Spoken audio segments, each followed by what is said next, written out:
Kulautuvos vidurinės mokyklos moksleiviai, baigiantis mokslo metam, per paskutinėje istorijos politologijos pamoką nusprendė aplankyti Kulautuvos seniūniją ir išsiaiškinti, kokie nauji projektai įgyvendinami Kulautuvoje šiuo metu.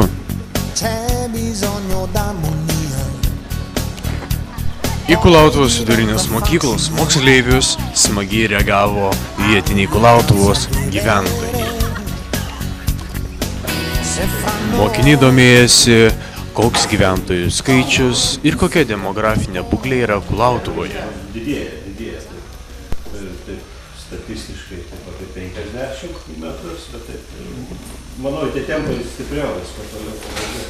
Bet realiai tai, aišku, gyvena daugiau, nedeklaravę gyvena, kitur kažkur, už 1500 tai tikrai yra. Ir ta tendencija didėja. Statinių metų daugėja. Nors gimsta mažiau vaikų, pamiršta gyventojų daugiau. Bet atvažinėti.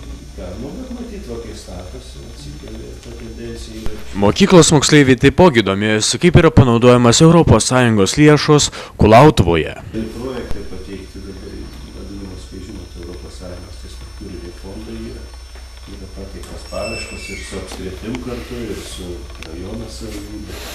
Tai yra, kad atsirastų mobili prieplauka, vienas projektas yra, laukiam atsakymą. Tai čia būtų už kepyklos tas keliukas žemyn toj vietoj, tai tam atsirastų prieplauka. Tai čia keliukas sutvarkyti, elektrą, vandenį atvesti, tą prieplauką pontoninę pastatyti būtų toks dalykas. Kitas projektas yra, kad karjerą patį. Aišku, čia taip dar laukiam atsakymą kažkur tik rudeniom žinosim, ar gausim finansavimą ar ne. Tai realiai, sakykime, kitą metą, jeigu viskas gerai, gal kitą metą. Gali dar biškį nusitęsti pats, kad reikia. Bet šiemet ne. Tokie mažesni čia yra, bendruomenės centras parašęs pareiškėlę, jeigu gausim, tai krepšinio aikštelė tą darbą uždėti mažesnių, čia bendruomenės centras jau gavo finansavimą, tai tas pastatas čia tur bus įvairinis administracija, tai jau gausi, tai bus sutvarkytas, jau gaus savivaldybė, rugpjūčio mėnesį. Daugiau čia jau, kaip mes jau lyg ir tos planus savo įvykdė, bet daugiau įvykdė.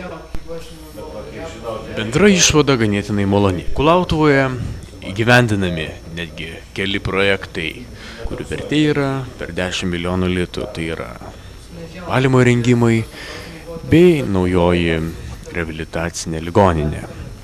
Išties galima teigti, kad Kulautuva tampa europietiška ir modernia gyvenviete su plačia perspektyva į ateitį. Kulautuvos seniūnas Mykolui Fedoravičiui įteikė padėkos raštą.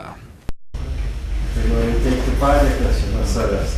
Už nuopelnus auklėti jauną kartą ir puoselėti Kulautuvos ateitį. Dėkuoju.